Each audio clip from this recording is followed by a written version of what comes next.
Ce qui se passe au Mali n'a pas échappé aux observateurs avertis. Un bon visionnaire et fort de renseignements fiables à sa portée, le président Abdraman Chani, sur nombre de sujets déjà, nous a toujours fortement impressionnés de par sa connaissance approfondie et pointue des questions de géopolitique sous-régionale. À titre illustratif, sur la question de la présence dans le septentrion béninois de forces spéciales françaises, démentie plus d'une fois par Patrice Talon, l'histoire finira par donner raison au président Tchani, la France elle-même ayant récemment admis ce qui était devenu une évidence pour nombre d'observateurs indépendants. Mais le cas béninois n'est pas isolé. Les événements actuels au Mali n'étaient guère un secret non plus pour le président Tchani, qui les a vus venir et les avait prédits en novembre dernier à Agadez lors de sa grande tournée historique à l'intérieur du pays. D'abord, ils ont dit dans leur plan qu'ils vont s'attaquer au Mali et une fois ceci réussi, repartir, balkaniser le Mali en 4 émirats qui sont l'émirat du FLA, Front de libération de l'Azawak, donc l'émirat de l'Azawak, qui sont l'émirat du Massina, qui sont l'émirat de Tombouctou, qui sont l'émirat de Serma Gourma. Serma Gourma, pas Sarma du Nigeria. Le Mali a un Serma, le Nigeria a un Sarma. Le Serma Gourma du Mali sera le 4e émirat. Pour ce qui concerne le Burkina et le Niger, à l'ordre du jour, il n'y aura pas de balkanisation, mais ces pays seront placés chacun sous l'autorité d'un émir.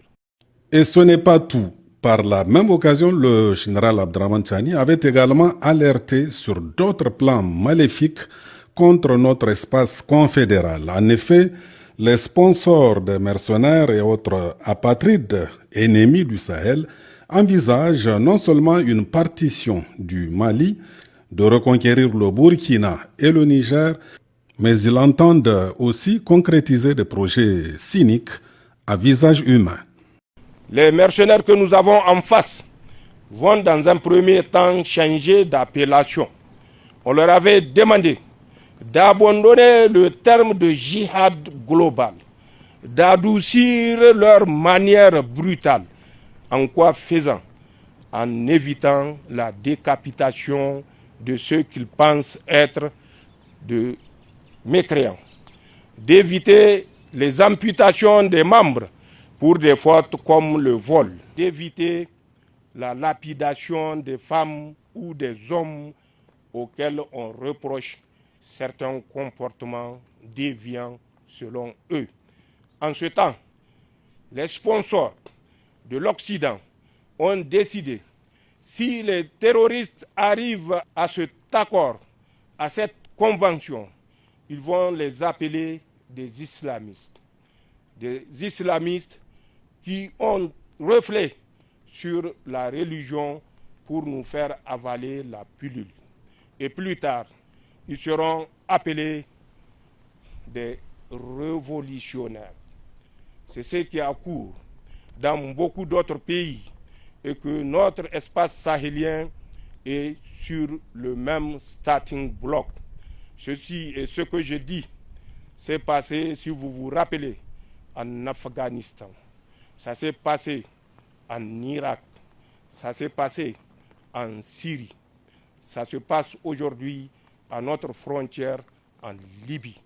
C'est la volonté de nous diviser, de nous déstabiliser jusqu'au dernier résistant et de s'approprier nos territoires.